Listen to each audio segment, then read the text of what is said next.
Genesis chapter 42. Joseph's brothers go to Egypt to buy grain. When Jacob found out there was grain in Egypt, he said to his sons, "Why are you just sitting here staring at one another? I have heard there is grain in Egypt. Go down and buy some so we won't starve to death." 10 of Joseph's brothers went to Egypt to buy grain.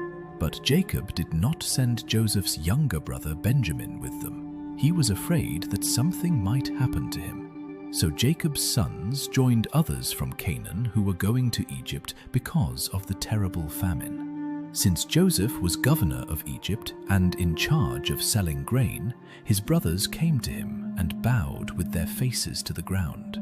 They did not recognize Joseph, but at once he knew who they were, though he pretended not to know. Instead, he spoke harshly and asked, "Where do you come from?" "From the land of Canaan," they answered. "We've come here to buy grain." Joseph remembered what he had dreamed about them and said, "You're spies. You've come here to find out where our country is weak." "No, sir," they replied. "We're your servants, and we have only come to buy grain. We're honest men, and we come from the same family. We're not spies." "That isn't so," Joseph insisted. "You've come here to find out where our country is weak."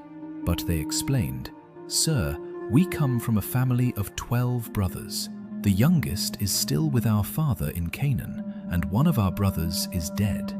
Joseph replied, "It's like I said, you're spies, and I'm going to find out the truth.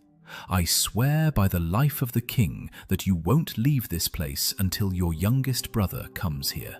Choose one of you to go after your brother, while the rest of you stay here in jail.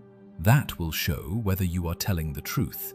But if you are lying, I swear by the life of the king that you are spies."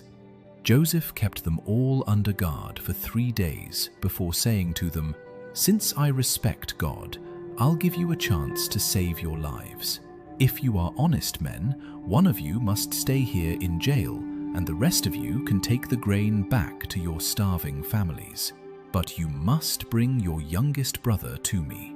Then I'll know that you are telling the truth, and you won't be put to death." Joseph's brothers agreed and said to one another, "We're being punished because of Joseph. We saw the trouble he was in, but we refused to help him when he begged us. That's why these terrible things are happening." Reuben spoke up. "Didn't I tell you not to harm the boy?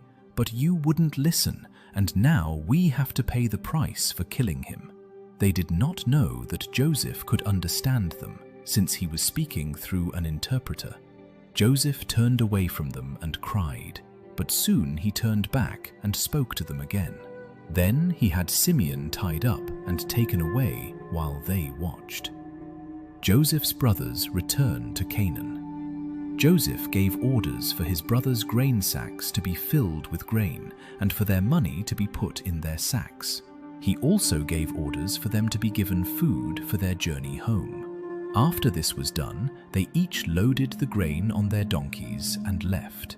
When they stopped for the night, one of them opened his sack to get some grain for his donkey, and at once he saw his money bag.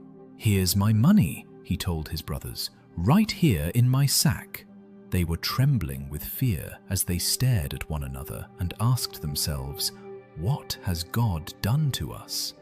When they returned to the land of Canaan, they told their father Jacob everything that had happened to them. "The governor of Egypt was rude and treated us like spies.